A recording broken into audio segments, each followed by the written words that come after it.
Welcome back to part 2 of the James Safechuck train station lie told in Finding Never. Oh, sorry, did it again. Leaving Neverland.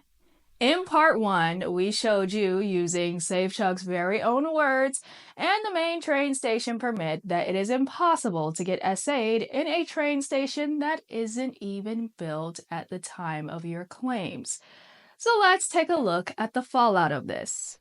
Dan said, "Leaving Neverland makes clear that SA between James and Michael Jackson continued into his teenage years. The train station is just one of many locations where James remembers SA taking place." Cool story, bro, but this is where he screwed up.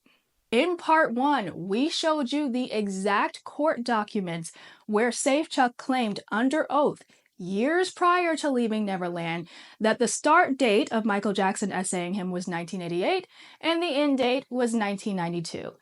Emphasis on 1992.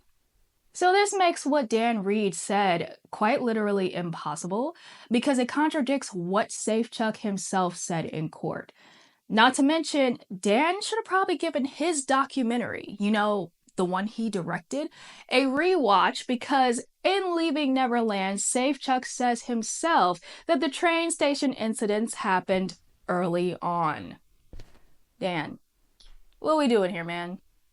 Dan made the claim that no factual errors of Leaving Neverland had ever been brought to his attention. Dan, didn't you acknowledge Mike Smallcombe? Whatever. And despite giving them a nationally televised interview and platform, Oprah really didn't back them up all that much on this either.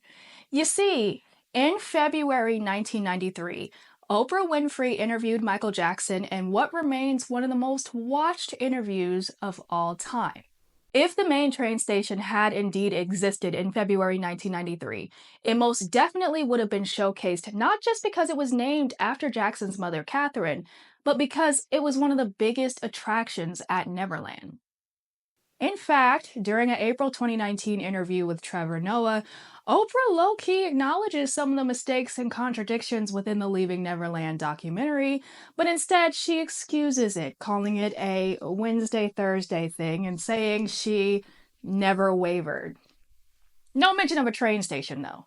There's been some questions as to whether or not the date is correct on those pictures taken by the Associated Press showing the main train station in construction.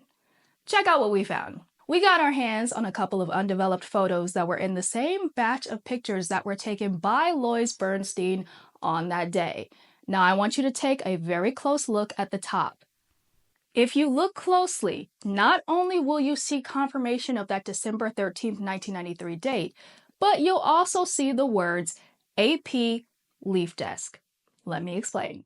The Leaf Desk, aka Leaf Fax, was a scanning device that was used by the Associated Press to scan and upload pictures from journalists and photographers. The AP began using the Leaf Desk sometime around 1988, and as you can see in this article behind me from a photojournalist, they were still using it in 1993.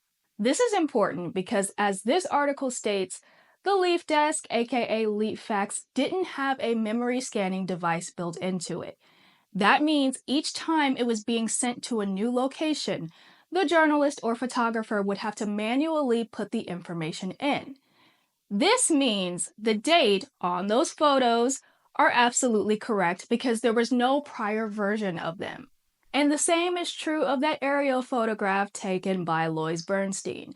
The date on that is correct because there would have been no prior version of that.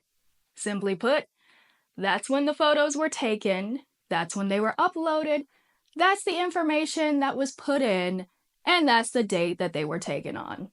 In the words of Michael Jackson himself, film truly is forever.